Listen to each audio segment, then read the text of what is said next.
वहां से मुझे वापसी दी वापस। जो टनल है ना, हाँ। बंद है 12 बजे तक।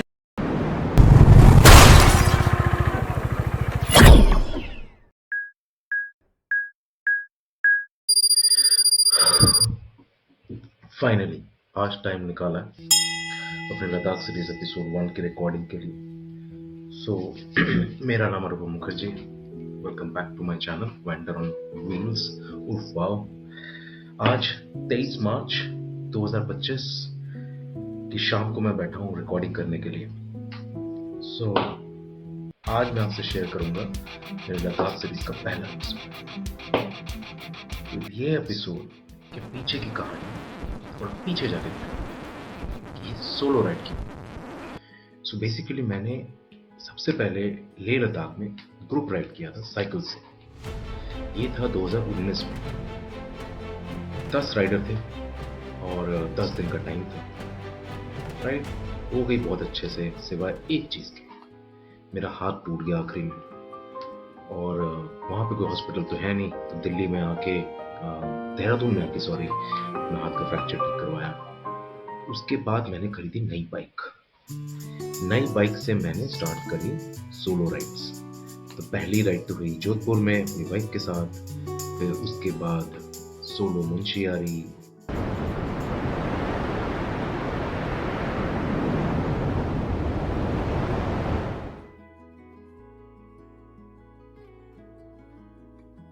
देन गंगोत्री। गंगोत्री के बाद मैंने किया नेक्स्ट दोबारा राजस्थान का ट्रिप, जैसलमेर का। जैसलमेर का ट्रिप बहुत ही अमेजिंग था। उस ट्रिप में मुझे एक यूट्यूबर मिला। उस यूट्यूबर के साथ एक दिन मैंने स्पेंड करा। काफी कुछ सीखने को मिला उसके साथ। और वहां से मेरी राइडिंग का जो एक्सपीरियंस है वो थोड़ा सा डिफरेंट होने लगा। मैंने भी थोड़ा स्टोरी ऐड करना शुरू किया। तो जैसलमेर से वापसी देहरादून, और उसके बाद मेरे दोबारा पहाड़ों में खींचा। सोलो राइड का तो चस्का लग ही गया था। तो मैंने कहा चलो हो गया जैसलमेर, तो वापस चलते हैं। बिटवीन लेह एंड स्पीति मैंने डिसाइड किया। ये तो मैं कर ही चुका था शायद, स्पीति का मन था। तो स्पीति राइड मैंने स्टार्ट करा फिर से सोलो। और स्पीति में मैंने बहुत कुछ सीखा। थैंकफुली कोई इंजरी नहीं हुई इस बार, बट हाँ, कुछ ऐसा नुकसान हुआ नहीं। No unpleasant surprise. मैंने ट्यूबलेस टायर करवा लिए थे, तो इस बाइक पे मेरा ऑलरेडी सेट था, तो कुछ ऐसा इशू हुआ नहीं। हाँ, सोलो था तो एक अलग ही एक्सपीरियंस था स्पीति का। Spiti is more rough than Leh. Leh और कमर्शलाइज हो चुका था तब तक, स्पीति फिर भी बहुत रॉ था।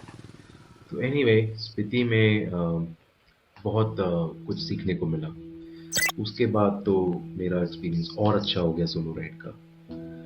तो स्पीति के बाद मुझे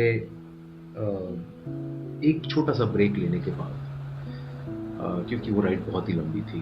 मैंने स्टार्ट किया था मनाली से, देहरादून मनाली होकर, और वापसी आया था मैं किन्नौर शिमला वाले रूट से। तो 10 दिन का लंबा ट्रिप था। मुझे लगा चलो एक छोटा सा ब्रेक होना चाहिए। उसके बाद मैंने एक ट्रिप किया रेंटल बाइक में। अब आप पूछोगे रेंटल बाइक क्यों? अब रेंटल बाइक इसलिए क्योंकि मैंने बुलेट बेच दी। अब बुलेट बेचने के बाद 3-4 महीने मैंने कोई बाइक नहीं खरीदी। तो मैंने एक बाइक रेंट करके जयपुर का एक ट्रिप किया कलीग के साथ। छोटा सा ट्रिप था। उसके बाद वापस आते ही मैंने नई बाइक खरीदी। इस बार मैं होंडा पे शिफ्ट हुआ। होंडा पे शिफ्ट हुआ, चैनल ओपन किया, और इस बार मैंने लेह का ट्रिप प्लान किया। लेह का ट्रिप, अब आप पूछोगे सोलो या ग्रुप? मैंने पहले ग्रुप प्लान किया था। ग्रुप राइड के पैसे भी भरे थे, और करीबन जून में 16 जून का कुछ डेट था। बट घर पे हो गई तबीयत खराब। अब तबीयत खराब तो तबीयत खराब, कुछ नहीं कर सकते हैं, घर पे तो रुकना ही था। तो फिर मैंने कहा चलो तब तक मॉडिफिकेशन करा लेते हैं बाइक की। तो बाइक का मॉडिफिकेशन वगैरह करा लिया। और तो ग्रुप राइड में तो ग्रुप की ही बाइक के साथ में जाना था, बट मेरे दिमाग में था कुछ। तो वो वो ग्रुप राइड तो मेरी फाइनली कैंसिल हो गई। तो मॉडिफिकेशन करवाया बाइक का, जो भी सारी ज़रूरी चीज़ें होती हैं वो लगवाई, लेग गार्ड से लेकर auxiliary lights, saddle stay.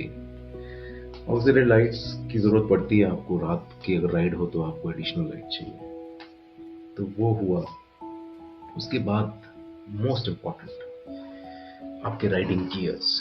Riding gears के बिना आप सोलो ट्रिप छोड़ो, आप ग्रुप राइड भी नहीं कर सकते।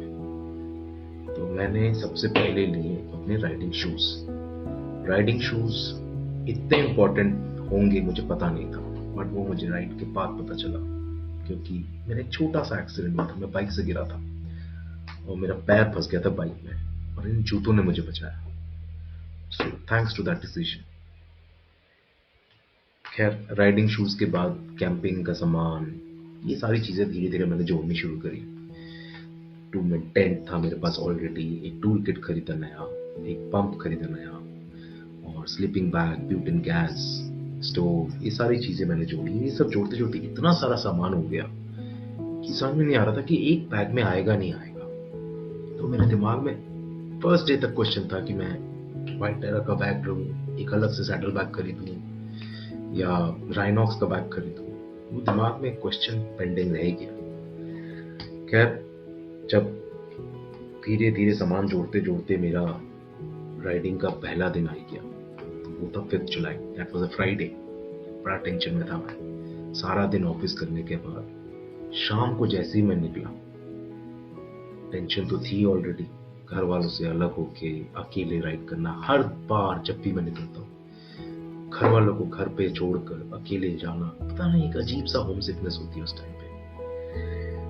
खैर एनीवे, उससे और मुश्किलें बढ़ गई जब बारिश शुरू हो गई। अब बारिश का तो कुछ नहीं कर सकते, थोड़ा रुका, थोड़ा वेट किया, हल्की फुल्की बूंदाबांदी में निकल गया, और मैंने डिसाइड किया कि मैं पहले एक प्रॉपर सैडल बैग खरीदूं। राजपुर रोड गया, वहां से मैंने एक सैडल बैग खरीदा व्हाइट टेरा का। Perfect, good decision, fully waterproof. वो व्हाइट टेरा का बैग लेके निकलते निकलते मुझे देहरादून में ही 7 बज गए। तो मेरा टारगेट था उस दिन श्रीनगर का, मतलब अगले दिन श्रीनगर पहुंचूंगा, बट हो नहीं पाया। मैं फाइनली अगले दिन मैं बनिहाल के रूट पे, जम्मू होते हुए बनिहाल के रूट पे टारगेट पाई। और उस दिन मेरा एक एक्सीडेंट होते हुए बचा। ये गाड़ी कितने बगल से निकली है ना, एकदम मैं आपको बता नहीं सकता। क्यों गुड मैं भाई, बुलेट कितनी तेज निकल गई है।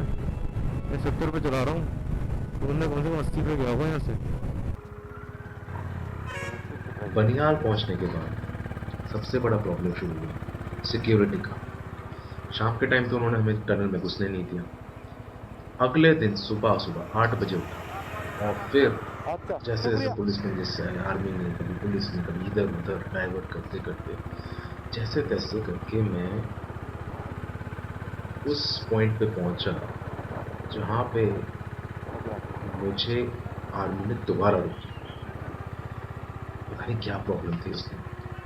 आर्मी ने रोका, आर्मी से बात करी, कुछ देर बाद समझाने के बाद इन्होंने भी छोड़ दिया मुझे। छोड़ तो दिया, बट आगे पता नहीं और भी सरप्राइजेस थे। सो आगे जाने के बाद दिमाग में कुछ चीजें चल रही थी, पता नहीं ये ट्रिप होगा नहीं होगा, इतनी सिक्योरिटी के साथ। पता नहीं मेरे पास कोई थी परमिशन लेटर मिसिंग था, जैसा कि सोल्जर ने बताया मुझे। अब भगवान का नाम लेके मैं आगे बढ़ा तो सही, बट उसके बाद देखा कि आगे एक और चेक पॉइंट, और इस चेक पॉइंट पे मुझे फिर से सोल्जर्स ने रोक लिया। अब देखो आगे क्या होता है।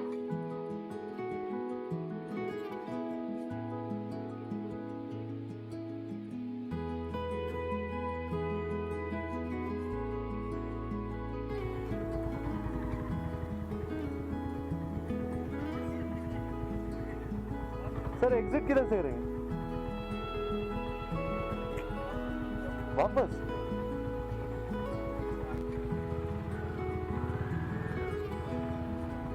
यहां से इन्होंने मुझे वापसी भेज दिया। वापस वापस कैसे जा सकता हूँ? देहरादून वापस बिना लद्दाख किए? ये कह के मैं घर से निकला था कि मैं बनियाल से वापस आ जाऊंगा for no reason. Impossible, impossible. बात करी ऊपर वाले लेवल पे, सामने से नहीं जाने दिया, पर जो हुआ वो किसी को नहीं पता था। मैं गया श्रीनगर, मैं गया, पर मैं कैसे गया वो आप एपिसोड 2 में देखेंगे। और जो हुआ वो किसी मिरेकल से कम नहीं था। एटलीस्ट मैंने तो इमेजिन नहीं किया था कि मैं ऐसे भी श्रीनगर जा सकता हूँ, परमिशन लेके। तारों के नीचे से नहीं, तारों के ऊपर से ही गया था मैं। Thank you.